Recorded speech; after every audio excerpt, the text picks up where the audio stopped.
Hello everyone, আজকে তোমাদের সাথে শেয়ার করছি আবারও একটা বিয়েবাড়ির ব্লগ। রেডি হয়ে চলে গেছি আমরা ভেন্যুতে পৌঁছে দেখেছি লজটা ভীষণ সুন্দর সাজানো হয়েছে আর জাস্ট অসাধারণ ডেকোরেশন, ভীষণ ভালো ছিল। তো প্যান্ডেলের ভেতরে গিয়ে এখানে বিয়ে হবে, ওইদিকে কোণে বসে আছে আর এদিকে বর বসার জায়গা হয়েছে। তো আমি প্যান্ডেলের একটু ভিউটা তুলে নিচ্ছিলাম, ভীষণ ভালো লাগছিল দেখতে।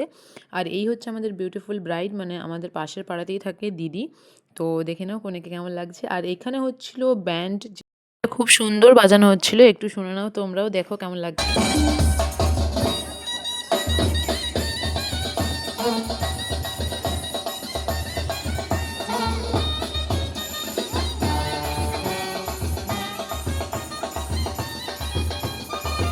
ফাইনালি আমরা একটু নাচ করে নিচ্ছিলাম ভীষণ সুন্দর এই ব্যান্ডের তালে তালে। সো পাড়ার আমাদের সবার ছিল, ডান্সের ভিডিওর একটু ক্লিপ নিজেই নিয়েছি। ওকে, সো আর এখানে এখন বর এসে গেছে, বরকে কোলে তুলে ভেতরে নিয়ে যাওয়া হচ্ছে। আর রাত্রিরে কী কী খাওয়া দাওয়া করছি সেটা পরের মিনি ব্লগে শেয়ার করছি। বাই।